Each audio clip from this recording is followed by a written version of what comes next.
Welcome to AI Podcast. I'm Ethan, and today we're digging into a NeurIPS paper with a catchy title and a serious warning for anyone building agentic AI. I'm Lena, and the title says it all. Attractive metadata attack. Sounds like clickbait for robots. What's the quick version before we dive in? The TLDR is simple. If an attacker makes a tool's metadata sound irresistible, many LLM agents will choose that tool over safer options. No prompt injection, no model jailbreaks, just glossy packaging on the tool name, description, and parameters. And it works surprisingly often while the agent still completes the task. So by metadata, you mean the little profile card a tool carries around like its App Store listing. Exactly. Think of it like a flashy storefront sign. The agent scans available tools, reads those blurbs, and picks what it thinks is best. If the sign is engineered to look perfect for lots of queries, the agent can be lured into calling the attacker's tool.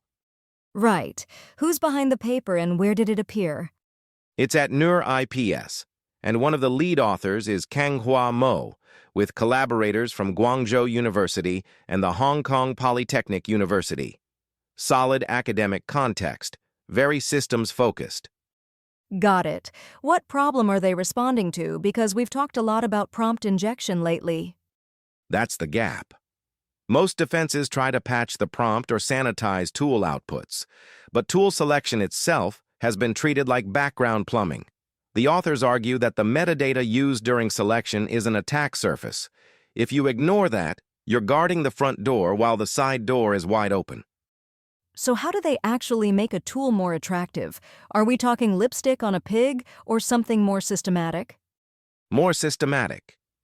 They treat metadata like something you can optimize.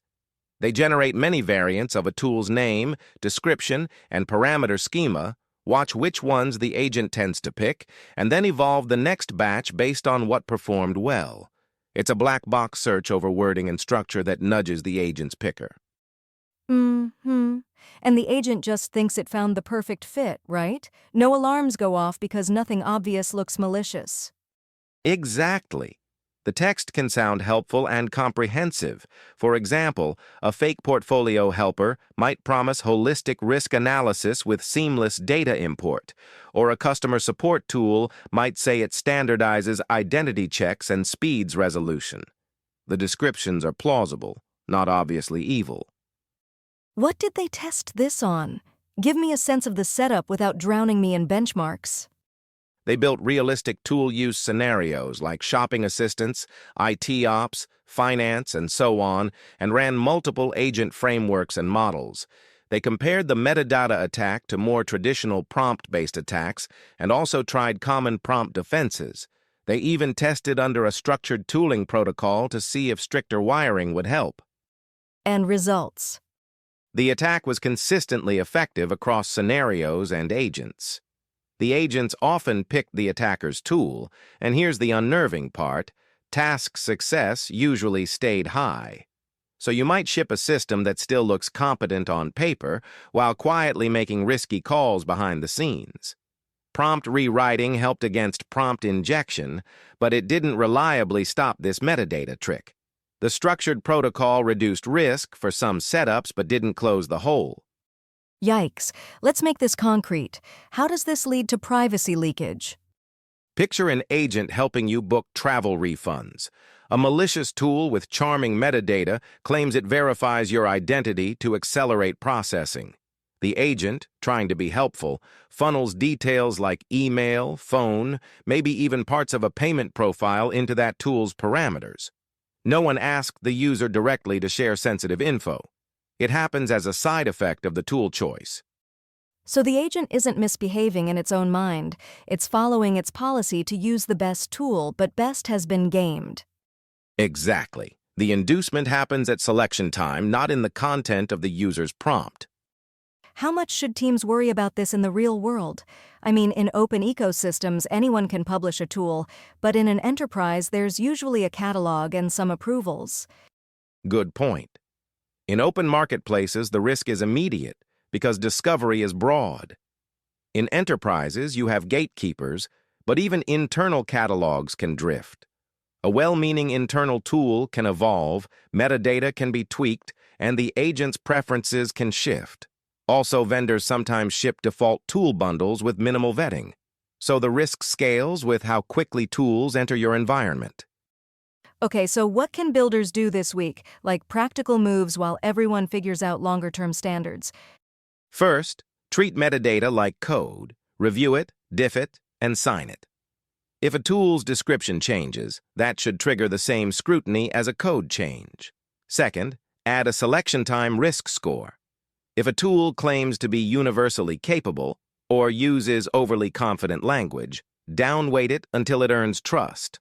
Third, sandbox newly seen tools. Limit permissions, cap network calls, and require extra confirmation for anything touching payments, identity, or health data. Fourth, use an external policy check before execution. Don't rely only on prompt guardrails. A policy engine can say, "This tool is new and asking for sensitive parameters, pause and escalate." I like the selection time part. It's like a spam filter for tool choices rather than for emails. Exactly. You're putting friction where the mistake actually happens. Any caveats in the paper we should flag so folks don't overgeneralize? Sure, the scenarios are realistic but still test beds. Production systems have messy data, weird edge cases, and shifting tool inventories. Also, reproducibility depends on released artifacts.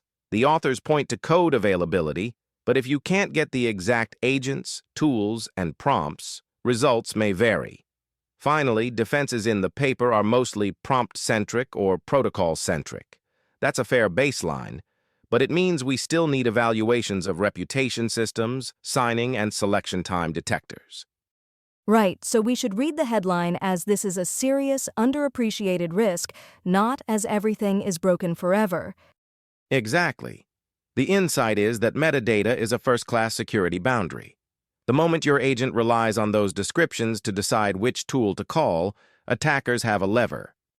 Give me your elevator takeaway, one line people can repeat in a security review. Don't just secure what the agent says, secure how it decides what to do. Nice. I'll add one. If your tool catalog feels like an app store, your agent already has a marketing problem, and attackers are the marketers. That's it.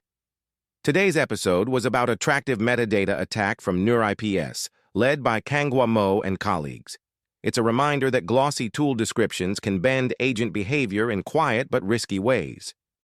Thanks for listening to AI Podcast. If this sparked a policy or design change on your team, let us know. And hey, review your tool metadata like you would any critical code path. Stay safe, build responsibly, and we'll see you next time.